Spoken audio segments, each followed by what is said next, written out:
चलिए सीधा NEET 2026 paper leak और इसके भयानक परिणामों के विश्लेषण पर आते हैं। सच में परीक्षा तब रद्द हुई जब खुद छात्रों ने टेलीग्राम पर इस लीक का पर्दाफाश किया।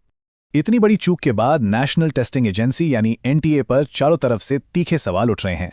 इतिहास देखिए, ये कोई नई बात नहीं है, ये दशकों से चली आ रही एक बड़ी सिस्टेमिक बीमारी है। तो सवाल यह है कि राष्ट्रीय स्तर की परीक्षाओं में लीक का यह सिलसिला आखिर टूट क्यों नहीं रहा?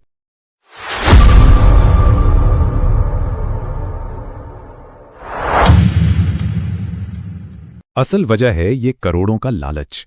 यही इस पूरे ब्लैक मार्केट का सबसे बड़ा इंजन है। होता यह है कि भ्रष्ट कोचिंग सेंटर्स बिचौलिए बनकर अमीरों से लेकर छात्रों तक ये पेपर पहुंचा देते हैं। लेकिन सच कहूं तो इसकी सबसे भयानक और दर्दनाक कीमत उन सच्चे और होनहार छात्रों को चुकानी पड़ती है। सोचिए, परिवार सिर्फ एक निष्पक्ष मौके के लिए अपने खेत और मंगलसूत्र तक गिरवी रखने को मजबूर हैं। लड़कियों के लिए तो ये और भी विनाशकारी है। सपने टूटते ही अक्सर उनकी जबरन शादी करा दी जाती है। अब बड़ा सवाल, इस पूरे बवाल के बाद होने वाले री एग्जाम में इन ईमानदार बच्चों के साथ क्या होगा? देखा गया है कि अपनी नाकामी की खींच निकालने के लिए एजेंसियां री एग्जाम को जानबूझकर बहुत कठिन बना देती हैं।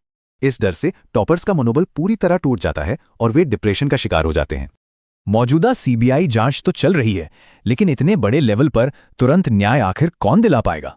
माना जा रहा है कि सीबीआई जांच में सालों लग जाएंगे और दोषी आराम से डॉक्टर बनकर निकल जाएंगे। इसीलिए अब सुप्रीम कोर्ट जजों की बेंच और सीधे पीएमओ से तुरंत कड़े एक्शन की जोरदार मांग हो रही है। खैर, इस भारी अफरा-तफरी के बीच कई बेहतरीन शिक्षक छात्रों की मदद के लिए डटकर सामने आ रहे हैं। यहां फेल होते सिस्टम और छात्रों के लिए मुफ्त टेस्ट सीरीज ला रहे शिक्षकों के बीच का फर्क साफ है। ये वादा कि सच परेशान हो सकता है, पराजित नहीं, वाकई इस मुश्किल वक्त में एक बहुत बड़ी उम्मीद है। तो अंत में सोचिए, अगर ये सिस्टम ऐसे ही सड़ता रहा तो देश के हेल्थ केयर का भविष्य क्या होगा?